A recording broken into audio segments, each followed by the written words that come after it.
सभी को good morning, नमस्कार। आज हम विश्व की जनजातियों के बारे में अध्ययन करेंगे। आज का जो अपना चैप्टर रहेगा वो रहेगा विश्व की जनजातियाँ। विश्व की जनजाति।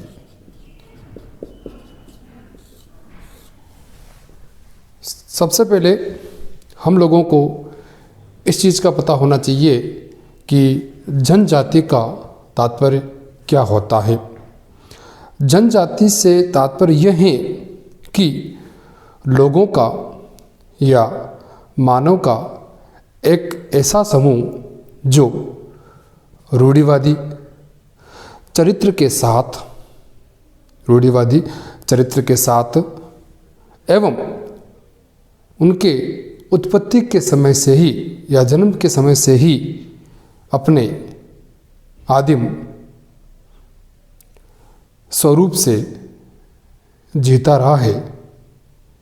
ये कह सकते हैं जन्म से या स्टार्टिंग से ही जब से समझ आई है वह एक आदिम जीवन ही व्यतीत कर रहा है, या लोगों का ऐसा समूह जिनकी सभ्यता या संस्कृति कोई ज़्यादा विकसित नहीं हुई हो,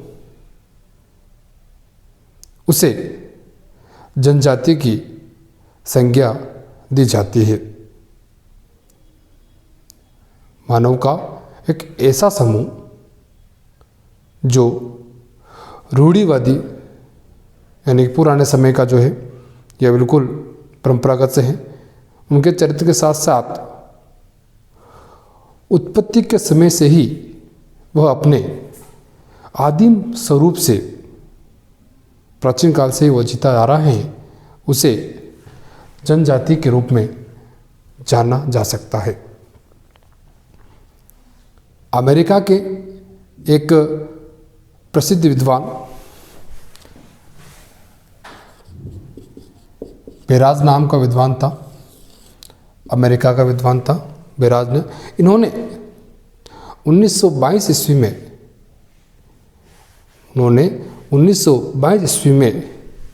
भूगोल को मानव पारिस्थितिकी की संज्ञा दी। यह क्वेश्चन जो है बहुत ही ज़्यादा महत्वपूर्ण है, कई बार प्रतियोगी परीक्षा में पूछा जा चुका है। नेट जैसे एग्ज़ाम में, राष्ट्रीय पात्रता परीक्षा जो एग्ज़ाम होता है उनमें कई बार प्रश्न आ चुका है कि भूगोल को मानव पारिस्थितिकी की संज्ञा किस विद्वान ने दी है। इसे अंग्रेजी भाषा में कह सकते हैं ह्यूमन इकोलॉजी। ज्योग्राफी को ह्यूमन इकोलॉजी की संज्ञा देने वाले विद्वान कौन थे? तो वो थे बेराज। कहाँ के थे ये? अमेरिका के निवासी थे। आज हम विश्व की प्रमुख जनजातियों को मानचित्र के अनुसार पढ़ेंगे कि कहाँ कहाँ पर कौन कौन सी जनजातियाँ निवास करती है। सबसे पूर्व अपन ने जनजाति की परिभाषा के बारे में अध्ययन कर लिया, और अब जो बात करेंगे कि कौन कौन से देशों में कौन कौन सी जनजातियाँ निवास करते हैं, थोड़ा सा ध्यान दें आप।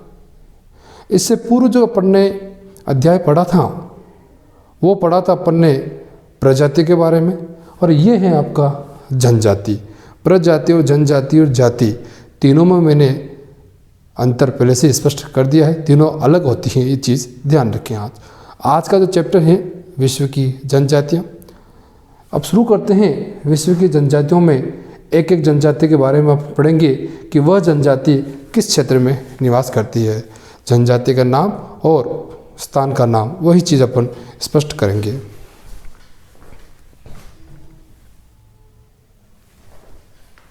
सबसे पहले हम बात करते हैं, एक एक करके जनजाति के नाम बात करेंगे। सबसे पहले बात करते हैं ऑस्ट्रेलिया में। सबसे अपन विश्व में अपन मैप में थोड़ा जानकारी देख लें कि कौन सा देश कहाँ है, कौन सा महाद्वीप कहाँ है, उनको हल्की सी जानकारी अपन को मालूम होनी चाहिए। ये जो देश दिख रहा है आपका, ये जो आपका महाद्वीप दिख रहा है, ये है आपका उत्तरी अमेरिका महाद्वीप, ये आपका दक्षिणी अमेरिका महाद्वीप, ये आपका अफ्रीका महाद्वीप, ये यूरोप महाद्वीप, ये वाला एशिया महाद्वीप, और ये आ जाएगा ऑस्ट्रेलिया, और यहाँ नीचे आ जाता है पूरा अंटार्कटिका महाद्वीप। 7 महाद्वीपों में पूरा विश्व बटा हुआ है। अब बात करते हैं अपन कौन सी जनजाति कहाँ कहाँ पर निवास करती है, एक एक करके अपन बात करते हैं। सबसे पहले बात करेंगे जनजाति का नाम आएगा एबोर्जिन्स। जनजाति का नाम क्या आएगा? एबोर्जिन्स, जो कहाँ निवास करती है? वो करती है ऑस्ट्रेलिया में। इसमें कौन सा दिख रहा है आपका? ऑस्ट्रेलिया यहाँ रहा आपका। तो यहाँ पर जो आएगी एबोर्जिन्स, एबोर्जिन्स जो जनजाति है उसका जो निवास स्थान है वो कहाँ होता है? ऑस्ट्रेलिया देश में, ऑस्ट्रेलिया महाद्वीप में होता है। दूसरी जनजाति की बात करते हैं अपन तो एटा जनजाति। कौन जनजाति? एटा जनजाति। एटा जनजाति यहाँ पर एक देश आता है, देश का नाम आएगा फिलीपींस देश। फिलीपींस देश में जो जनजाति निवास करती है उस जनजाति का नाम क्या आएगा? एटा जनजाति। उसके बाद बात करते हैं अपने विश्व में 3 प्रकार के टुंड्रा प्रदेश हैं। विश्व में कितने प्रकार के टुंड्रा प्रदेश हैं? 3 प्रकार के टुंड्रा प्रदेश हैं। एक आएगा अमेरिकन टुंड्रा प्रदेश, एक आएगा यूरोपियन टुंड्रा प्रदेश, और एक आता है आपका एशियाई टुंड्रा प्रदेश। तीनों टुंड्रा प्रदेशों में अलग अलग प्रकार की जनजातियां निवास करती हैं। इन तीनों को हम मानचित्र के माध्यम से देखते हैं तो ये आपका क्षेत्र होता है आपका अमेरिकन टुंड्रा प्रदेश, ये होगा क्षेत्र आपका यूरोपियन टुंड्रा प्रदेश, और ये होगा आपका एशियाई टुंड्रा प्रदेश। तीनों टुंड्रा प्रदेशों में अलग अलग जनजाति निवास करती हैं। अमेरिकन टुंड्रा प्रदेश की अपन बात करते हैं तो यहाँ पर जो जनजाति निवास करती है उस जनजाति का नाम आएगा, उस जनजाति का नाम बहुत ही महत्वपूर्ण जनजाति है, जनजाति का नाम आएगा एस्किमो जनजाति। क्या आएगा? एस्किमो जनजाति का निवास स्थान कहाँ है? तो अमेरिकन टुंड्रा प्रदेश में। दूसरा जो यूरोपियन जो टुंड्रा प्रदेश आ रहा है ये आपका स्कैंडिनेविया वाला जो क्षेत्र है, यहाँ पर स्कैंडिनेविया जो पर्वत क्षेत्र हैं स्वीडन के आसपास में आ रहा है, उनके पास में जो जनजाति निवास करती है उस जनजाति का नाम आएगा लेप्स जनजाति। कौन सी आएगी आपकी?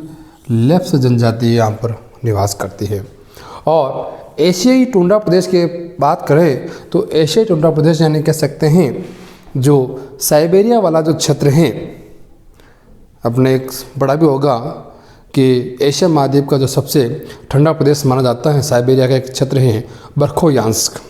कुछ किताबों में लिखा हुआ है विश्व का सबसे ठंडा स्थान है, लेकिन आप किसी बता दूं कि विश्व का जो सबसे ठंडा स्थान वर्तमान में बर्खोयांस्क नहीं है। अंटार्कटिका महाद्वीप में एक स्थान है वोस्टक, वह विश्व का सबसे ज़्यादा ठंडा क्षेत्र माना जाता है। पहले बर्खोयांस्क का नाम आता था लेकिन वर्तमान में वोस्टक नाम आता है, ध्यान है। हाँ, लेकिन एशिया महाद्वीप का जो सबसे ठंडा क्षेत्र है वो आता है आपका साइबेरिया का बर्खोयांस्क। टुंड्रा प्रदेश एशियाई टुंड्रा में बात करते हैं तो एक आता है चुकची, एक आता है युकागिर और एक आता है सेमायड।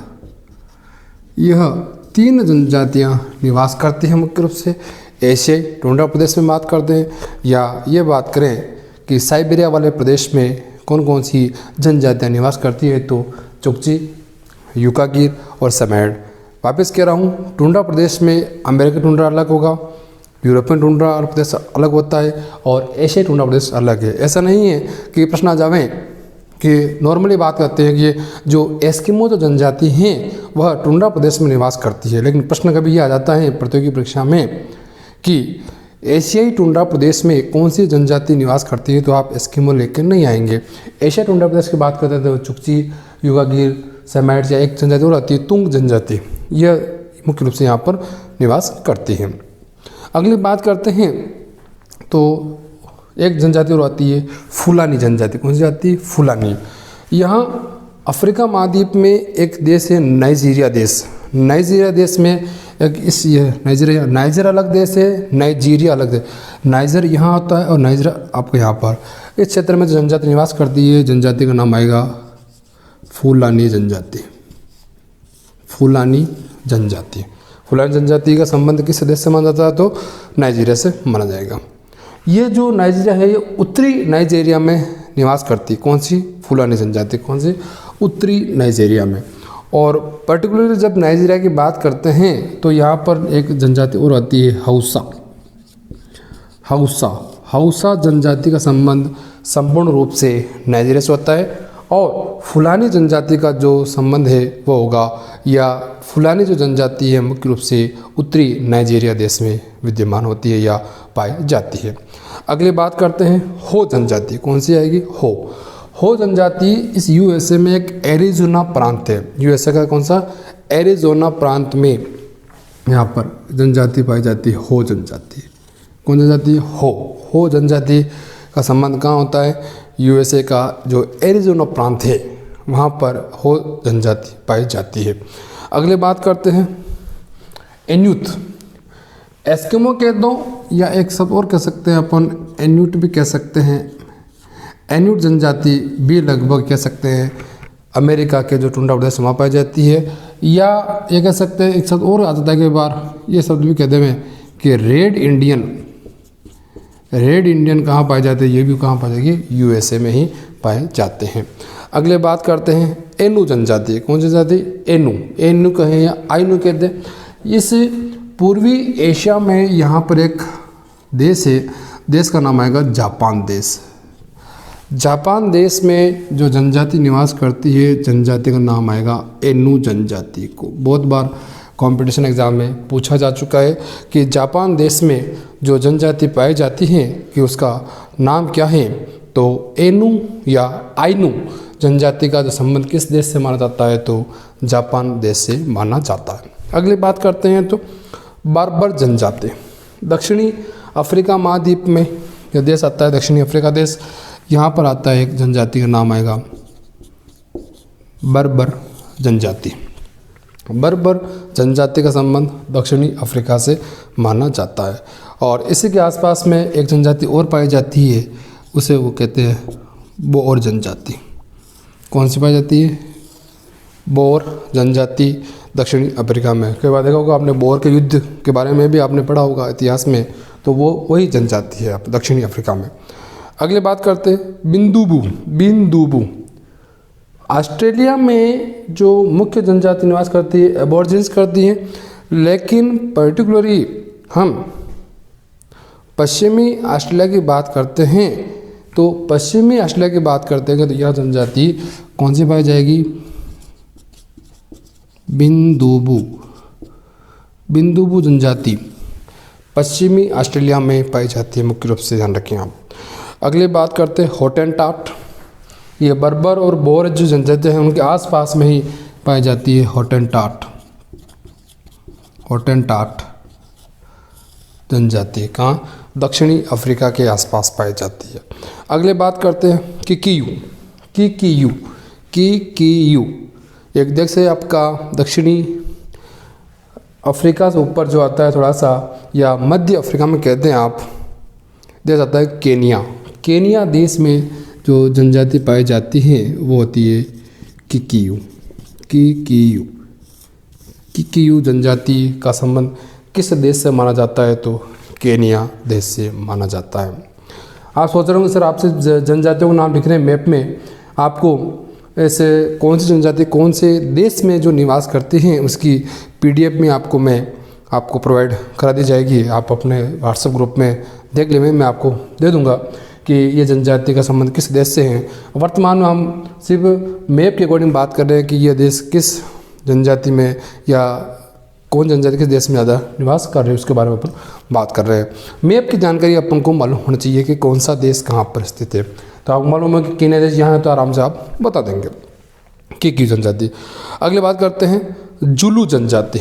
जुलू जनजाति का संबंध भी लगभग इसी बात है दक्षिणी अफ्रीका के, जो दक्षिणी अफ्रीका का जो एक क्षेत्र आता है नेटाल प्रांत के आसपास में जनजाति निवास करती है, जुलू जनजाति निवास करती है। अगली बात करते हैं कुबू जनजाति।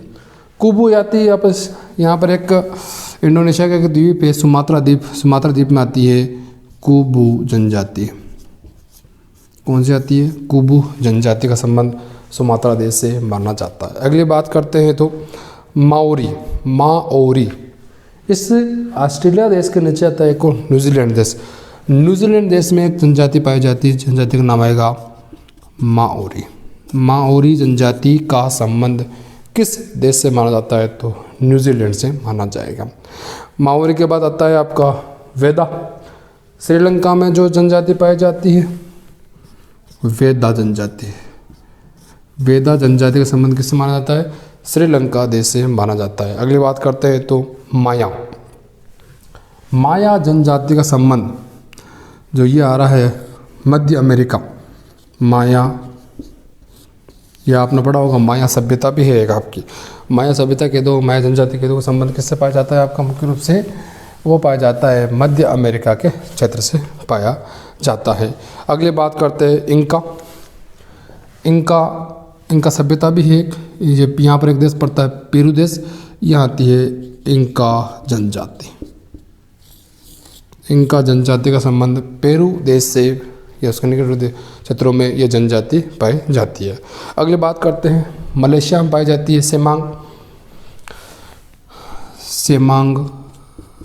सेमांग जो है आपकी वो कहाँ पाई जाएगी? मलेशिया क्षेत्र में पाई जाएगी आपकी सेमांग जो है। अगली बात करते हैं तो एस्किमो की बात कर ली अपन ने। एक आती है तातार, जो साइबेरिया वाला जो क्षेत्र है वहाँ पर एक जनजाति, मुख्य साइबेरिया यहाँ पर एक जनजाति और पाई जाती है तातार जनजाति। कौन सी जनजाति? तातार जनजाति का संबंध किस क्षेत्र से या किस देश से माना जाता है? तो वो होगी आपकी साइबेरिया क्षेत्र होगा। अगली बात करते हैं तो जिंका। इस नेटाल प्रांत के पास में एक क्षेत्र आता है केप क्षेत्र, यहाँ आता है बिल्कुल केप में आता है, यहाँ बिल्कुल आएगा। इस जनजाति होगी जिंका जनजाति। कौन सी जनजाति? जिंका जनजाति। जिंक नहीं है, जिंका जनजाति। और अगली बात करते हैं बहुत ही इम्पोर्टेंट जनजाति की बात करें, पिग्मी जनजाति। पिग्मी जनजाति यह एक देश पड़ता है, कांगो देश पड़ता है। कांगो देश में ही आज निवास करती है आपकी पिग्मी जनजाति।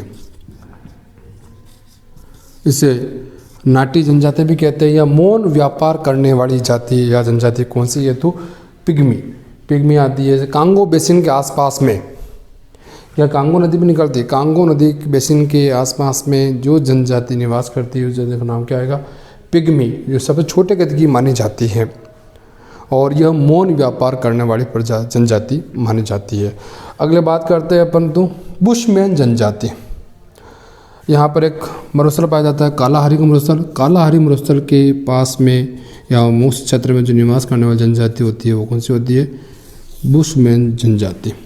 बुशमैन जनजाति की खास बात है कि विश्व में एक जो पक्षी है शुतुरमुर्ग, आपने नाम सुना होगा। शुतुरमुर्ग का अंडा विश्व में सबसे बड़ा अंडा माना जाता है। तो बुशमैन जनजाति उस अंडे को फोड़कर अपने को पानी पीने के पात्र के रूप में इसका उपयोग करते हैं। तो बुशमैन की जनजाति या बुशमैन जनजाति का संबंध कहाँ से आता है? कालाहारी मरुस्थल से संबंधित माना जाता है। अगले बात करते हैं अपन तो अफरीदी नाम से स्पष्ट है, कोई क्रिकेट प्रेमी हो तो स्पष्ट कर सकता है कि शाहिद अफरीदी जो है पाकिस्तान के अच्छे बल्लेबाज हैं। तो अफरीद जनजाति का या संबंध कहाँ से माना जाता है? वो होगा आपका पाकिस्तान से। अफरीदी जनजाति का संबंध पाकिस्तान, लेकिन ये बताना इसलिए आवश्यक है, कई बार होता है, कई बार कोई मुस्लिम कंट्री से चारों तो थोड़ा सा कन्फ्यूजन हो सकते हैं। तो हम अफरीदी जनजाति की बात करते हैं तो कौन सी आती है? पाकिस्तान देश में अफरीदी जनजाति मुख्य रूप से निवास करती है। अगली बात करते हैं अपन बद्दू जनजाति। बद्दू कई बार प्रतियोगी परीक्षा में पूछा, सऊदी अरब में निवास करने वाली कौन सी आएगी? बद्दू जनजाति। अगली बात करते हैं खिरगिज जो है आपका मध्य एशिया, ये आएगा खिरगिज जनजाति। मध्य एशिया में निवास करने वाली जो जनजाति है वो आएगी आपकी खिरगिज जनजाति। और लास्ट आती है आपकी, ये आपका बोर्नियो जो द्वीप आ रहा है आपका पापुआ न्यू गिनी, यहाँ पर पाई जाती है। एक आती है पापुआंस जनजाति आती है और एक आती है पुनान जनजाति। पापुआंस और पुनान ये बोर्नियो और पापुआ न्यू गिनी के आसपास में मुख्य रूप से फैली हुई। ये थी कुछ महत्वपूर्ण जनजातियाँ विश्व की जिनके बारे में प्रतियोगी परीक्षा में प्रश्न पूछे जाते हैं। ये अपन मानचित्र के अनुसार स्पष्ट कर सकते हैं, आपको बता दिया मैंने। लेकिन कई बार ये प्रश्न भी आता है कि जनजातियाँ तो हैं, लेकिन कुछ जनजातियाँ जैसे आखेट का कार्य करती है, कुछ जनजातियाँ जैसे शिकार करती है, कुछ जनजातियाँ भोजन एकत्रीकरण का काम करती हैं और कुछ जनजातियाँ पशु चारण काम करती हैं। तो ये चीज़ अपन को मालूम होनी चाहिए कि कौन कौन सी जनजाति, मुख्य जनजाति की बात कर लेते हैं अपन। तो ये मालूम होना चाहिए कि कौन सी जनजाति आखेट कार्य कर रही है। तो आखेट की बात करते हैं अपन, तो देखते हैं आखेट की बात करते हैं तो कौन कौन जनजातियाँ आखेट कार्य करती हैं। देखो आखेट की बात करते हैं तो आखेट का मतलब होता है शिकार करना। तो शिकार करने का या आखेट करने का कार्य जो बात करेंगे पिग्मी, एक जनजाति बात करेंगे पिग्मी जनजाति का मुख्य कार्य क्या है तो आखेट करना। दूसरी बात करते हैं तो बुशमैन जनजाति भी आखेट कार्य करती है। और एक और आती है, इसको बोलते हैं एस्किमो जनजाति। एस्किमो जनजाति क्या करती है आपकी आखेट का कार्य करती है। आखेट के बाद में एक और आता है आपका पशुचारण।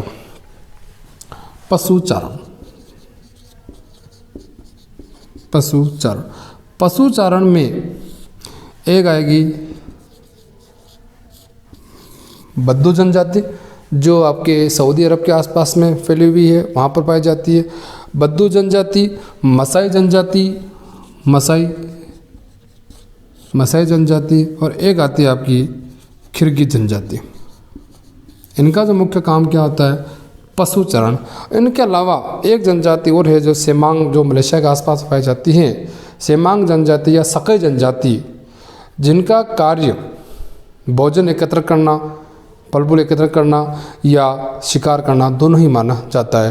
लेकिन प्रतियोगी परीक्षा के लिए ये सब ज़्यादा दोनों इंपॉर्टेंट है। प्रश्न पूछ जाते हैं कि आखेट दे दिया, एकत्रीकरण दे दिया, पशुचारण दे दिया, मिलान करने में आंसर पूछा जा सकता है आपसे। इनके अलावा अगला जो क्वेश्चन बहुत इंपॉर्टेंट, वेरी इंपॉर्टेंट कह सकते हैं अपन, कि जो जनजातियां हैं कई बार कंपटीशन एग्जाम में उन जनजातियों के आवास जो क्षेत्र हैं उनके नाम पूछ लिए जाते हैं कि उनके आवास स्थल के नाम बता दीजिए आप। जैसे ये खिरगी जनजाति, कुछ महत्वपूर्ण की बात करते हैं। जो खिरगिज जनजाति के आवास क्षेत्र हैं या आवास गृह हैं उनको क्या कहा जाता है। तो खिरगी जनजाति जिन क्षेत्र में निवास करते हैं उनके घरों को या उनके मकानों को, उनके आवास क्षेत्र को कहते हैं हम युर्त के रूप में जानते हैं। यहाँ लिख देते हैं अपन खिरगिज के जो आवास क्षेत्र आएगा उसे अपन युर्त के रूप में जानेंगे। ध्यान में बहुत ज़्यादा इम्पोर्टेंट है, ध्यान रखना है आपको। खिरगिज जनजाति के मकानों को युर्त के नाम से जानते हैं। ये जो मकान हैं या घर हैं वो पशुओं के चमड़े से, पशुओं के खाल से बनाए जाते हैं, ये ध्यान रखनी है आपको। खिरगिज के बाद आता है आपका एक इम्पोर्टेंट जनजाति एस्किमो जनजाति। जनजाति का नाम लिख देता हूँ मैं, एस्किमो जनजाति। एस्किमो जनजाति। अब एस्किमो जनजाति में जो घर है दो सीजन में बनते हैं। एक तो बनते हैं ग्रीष्मकालीन सीजन के घर बनते हैं और एक बनते हैं शीतकालीन जो घर बनते हैं।